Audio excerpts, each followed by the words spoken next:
Si Pablo, nagtuo siya nga nakapangalagad siya sa Dios, pinagi sa iyang pagluto sa mga magtutuo sa iyang adlaw, the first Christians in his day. Apan dito makita ninyo ang election, ang pagpili sa Dios, na dili gyud ang tao sa iyang works, no? Sa iyang pagpaningkamot makaalagad sa Dios. Dili ang tao mo'y moduol sa Dios, kundi ang Dios ang nagatawag sa tao. Ug dili lang bisang kinsang tao ang ginatawag sa Dios, iyang ginatawag ang iyang pinili, no? We are first chosen. Aduna unay pagpili before the foundation of the world.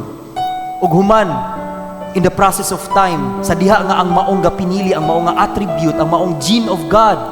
Amen. Ang maong seed of God na express na in a human body dina sa kalibutan. Then God has appointed a time and season in your life.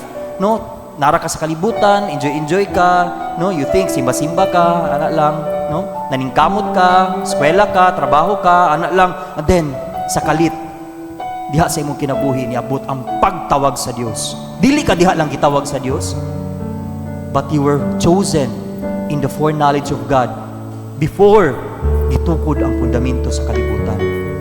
Unang naa ka diri naminaw ka karon. Because gitawag ka sama ni Pablo sa iyang adlaw. Wala niya paningkamuti.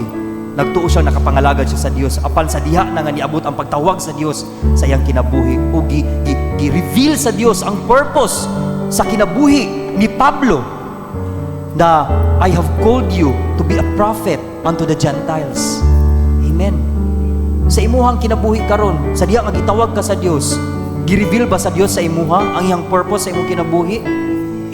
If Paul was called to be a prophet unto the Gentiles, if our prophet, Brother Branham, was called to be a prophet in the last day, in the seventh church age, sa Laodicea, unsa pod ang pagtawag diha sa Dios sa imong kinabuhi?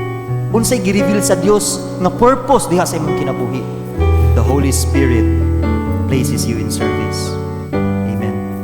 So that's why you have to recognize your place and position